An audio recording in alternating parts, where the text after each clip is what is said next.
अस्सलाम वालेकुम। याज़ डेली से खुशामदीद। पाकिस्तान से ज़िंदा भाग के एक और बहुत अहम एपिसोड में मैं आपको खुशामदीद कहता हूँ। और आज भी फिर मौसम बहुत ख़राब है, बारिशें हो रही हैं कंटिन्यूसली। सुबह उठो तो बारिश, रात में सोने जाओ तो बारिश। तो यूके में जो है वो सिर्फ़ और सिर्फ बारिशों का सीज़न चल रहा है। और आज का जो बेसिक हमारा टॉपिक है वो स्टूडेंट से रिलेटेड है, स्टूडेंट वीज़ा से रिलेटेड है।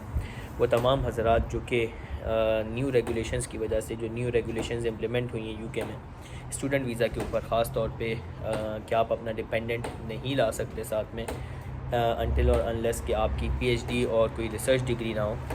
और इसके साथ साथ ये कि बहुत ज़्यादा स्ट्रिक्टनेस हो चुकी है 20 आवर्स वर्क के ऊपर, यानी कि आप 20 घंटे से ज़्यादा काम नहीं कर सकते एज ए स्टूडेंट।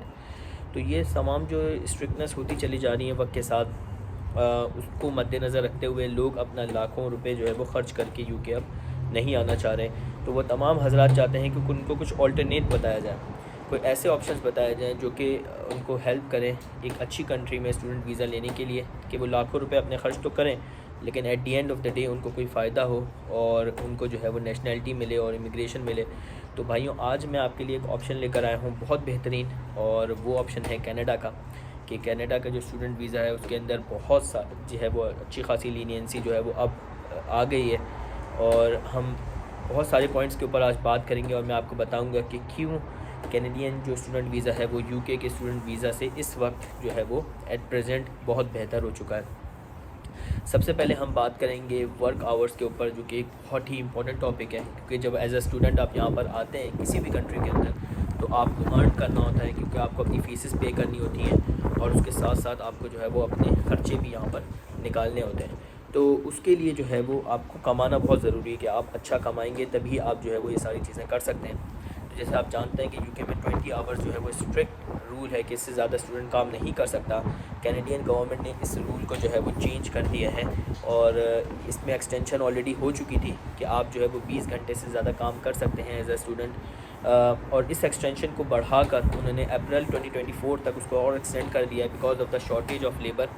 और उसकी वजह से ये फ़ायदा हुआ है हमारे स्टूडेंट्स को कि अब आप वहाँ पर 20 घंटों से ज़्यादा काम भी कर सकते हैं और पैसे कमा सकते हैं। तो ये एक बहुत ही पॉजिटिव पॉइंट है स्टूडेंट्स के लिए। वो स्टूडेंट्स जो कि चाहते हैं कि अपनी फ़ीसेस भी वहाँ जाके निकालें, साथ में अपनी अकोमोडेशन के पैसे भी निकालें, थोड़े बहुत पैसे घर भी भेज दें, तो उसके लिए ज़रूरी है कि आप कम से कम 40 घंटे काम करें। और 40 घंटे काम करने का ऑप्शन जो है वो इस वक्त कनाडा में मौजूद है।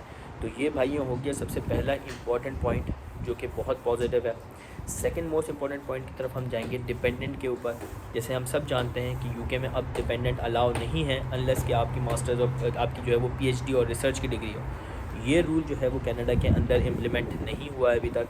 आप अपना डिपेंडेंट, अपना स्पाउस जो है वो साथ में ला सकते हैं और आपका जो स्पाउस होगा और जो डिपेंडेंट होगा वो फुल टाइम वर्क अलाउ होता है उसको, और वो यहाँ पर काम आपके साथ कर सकता है जब तक आपका वीज़ा वैलिड है। वो वीज़े के ऊपर आपका स्पाउस भी काम कर सकता है और वहाँ पर रह सकता है आपके साथ।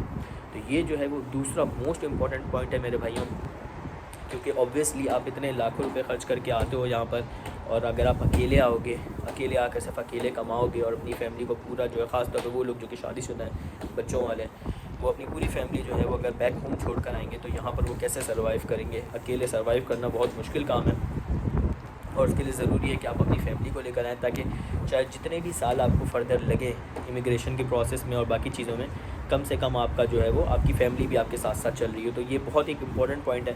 तो मैं यही कहूँगा कि कनाडा के स्टूडेंट वीज़े में सबसे अच्छी बात यह है कि वो अभी भी अपने डिपेंडेंट आपके साथ अलाउ कर रहे हैं, आपके स्पाउस को अलाउ कर रहे हैं। ये दो सबसे मेजर बातें हो गई। नंबर 3 जो मैं सबसे इम्पॉर्टेंट बात करूँगा वो ये कि अभी भी सितंबर 2024 से पहले पहले जो स्टूडेंट इनरोल हो जाएंगे कैनेडियन स्टूडेंट वीज़ा के अंदर किसी भी यूनिवर्सिटी से, उनको अभी भी ये फैसिलिटी हासिल है कि वो अपनी 50% क्लासेस जो हैं वो घर बैठे हुए यानी कि रिमोटली ले सकते हैं, यानी कि वर्चुअल क्लासेस ले सकते हैं, यानी कि उनको यूनिवर्सिटी जाने की ज़रूरत नहीं है, वो घर से बैठ के अपनी क्लासेस ले सकते हैं। लेकिन मैं एक बात वाज़े कर दूँ कि ये जो है अभी तक सितंबर 2024 तक ये चीज़ वैलिड है। इसका फ़ायदा क्या है? इसका फ़ायदा मैं आपको ये बताऊँ मेरे भाइयों के, सीन ये होता है कि जो यूनिवर्सिटी के करीब करीब जो अकोमोडेशन होती हैं, ख़ास तौर पे यूनिवर्सिटी की जो अपनी अकोमोडेशंस होती हैं वो काफ़ी एक्सपेंसिव होती हैं और वो आपको बहुत महंगी पड़ती हैं, ठीक है ना, क्योंकि वहाँ पर बहुत ज़्यादा क्राउड होता है, बहुत ज़्यादा स्टूडेंट्स होते हैं, तो वहाँ पर अकोमोडेशन एक तो कम होती हैं और महंगी होती हैं। एज़ कम्पेयर टू दिस अगर आप किसी और ऐसे एरिया में जाके रहते हैं जहाँ पर आपको जॉब्स भी ज़्यादा मिलें और आपकी अकोमोडेशन भी सस्ती हो, वो यूनिवर्सिटी से दूर होते हैं इलाके, ठीक है ना,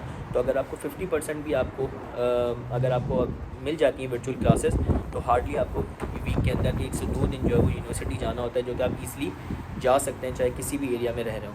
दूसरी काम की बात ये है कि जिस एरियाज़ में यूनिवर्सिटीज़ होती हैं वो ज़्यादातर वो एरियाज़ होते हैं जहाँ पर कमर्शियल चीज़ें कम होती हैं, यानी कि मॉल्स, मार्केट और इसी तरह की चीज़ें जो हैं वो कम होती हैं, तो वहाँ पर जॉब अपॉर्चुनिटीज़ भी कम होती हैं। तो स्टूडेंट बेसिकली चाहते हैं कि ऐसी जगहों पर रहें जहाँ पर जो है उनको ये फैसिलिटीज़ ज़्यादा मिलें, यानी कि वो ईज़िली उनको जॉब्स मिल जाएँ, ईज़िली वो काम कर सकें। लेकिन ये एरियाज़ जो होते हैं भाइयों वो यूनिवर्सिटी से दूर होते हैं। लेकिन यूनिवर्सिटी से दूर रहने का मसला ये होता है कि डेली आपको यूनिवर्सिटी ट्रैवल करके आना होता है, तो आपकी ट्रांसपोर्टेशन का आपको बहुत ज़्यादा कॉस्ट पड़ जाती है और फिर टाइम कंज्यूमिंग एक अलग चीज़ है। तो ज़्यादातर स्टूडेंट्स जो होते हैं वो यही चाह रहे होते हैं कि हम यूनिवर्सिटी के करीब रह लें, लेकिन उसके बहुत से नुकसानात होते हैं। तो जो ये फैसिलिटी है कि आप 50% क्लासेस आप घर बैठे ले सकते हैं, यानी कि आपको हार्डली 1 से 2 दिन जो है वो ट्रैवल करना है, ये फैसिलिटी भी आपको मिलेगी अगर आप सितंबर से पहले अपने आप को इनरोल करवा लेते हैं। तो ये तो मेरे भाइयों 3 मैंने बेसिक आपको पॉइंट्स बता दिए हैं जो कि पॉजिटिव हैं, ठीक है। कुछ ऐसी नई चेंजेस भी हुई हैं स्टूडेंट वीज़ा के अंदर कनाडा में जो कि मैं आपको बताऊंगा। उनमें से सबसे पहले ये है कि पहले आपको अपनी बैंक स्टेटमेंट के अंदर जो है वो 10,000 पाउंड ऑलमोस्ट $10,000 कैनेडियन डॉलर जो है वो शो कराने होते थे अपनी बैंक स्टेटमेंट में, ये मेंशन करने के लिए, ये बताने के लिए कि आप जो है आपके पास इनफ सेविंग्स जो हैं वो मौजूद हैं कि आप अपना एक्सपेंस जो है वो ड्यूरिंग योर स्टडीज़ बेयर कर सकते हैं। तो गवर्नमेंट ने उस जो अमाउंट थी उसको बढ़ाकर $20,000 कर दिया है। ये एक नेगेटिव पॉइंट है, लेकिन अगर आप किसी एशियन कंट्री में रहते हैं तो आपको पता है कि bank statement banana is not a very big deal. आप इजीली जो है वो अपनी बैंक स्टेटमेंट बनवा सकते हैं 6 महीने की और सबमिट करवा सकते हैं, तो इतना कोई बड़ा मसला ये है नहीं, आप सब ये बात जानते हैं। तो खैर, लेकिन ये चीज़ जो है वो चेंजेस हो गई हैं इसके अंदर कि आप जो है वो आपको कम से कम जो है वो 20,000 कैनेडियन डॉलर अपनी बैंक अकाउंट में शो कराने पड़ेंगे, इस चीज़ को बताने के लिए कि आपके पास इनफ सेविंग्स मौजूद हैं कि आप अपने आप को ईज़िली यहाँ पर अकोमोडेट कर सकेंगे। अगर आप जॉब नहीं भी करते तो आपके पास इतना पैसा है कि आप सर्वाइव कर जाएँ ड्यूरिंग योर स्टडी पीरियड। तो ये हो गई एक नेगेटिव पॉइंट के अंदर। इसके साथ साथ सबसे इंपॉर्टेंट पॉइंट जो हर बच्चे को जानना होता है वो होता है आइल्स से रिलेटेड। आइल्स भी एक बहुत एडवांटेजियस पॉइंट है कैनेडियन स्टूडेंट वीज़ा का, क्योंकि अगर मैं आपको सच्ची बताऊं, पर्सनली बताऊं कि जब मैंने अप्लाई किया था अपनी यूनिवर्सिटी में यहाँ यूके में, तो वहाँ पर जो मुझे बैंड स्कोर चाहिए था आइल्स का वो 7 था, और 7 स्कोर लाना is not a very easy deal. आपको बहुत काम करना पड़ता है, आपको बहुत मेहनत करनी पड़ती है, 1 से 2 अटैम्प्ट करनी पड़ती है, तब जाके आपको 7 स्कोर मिलता है।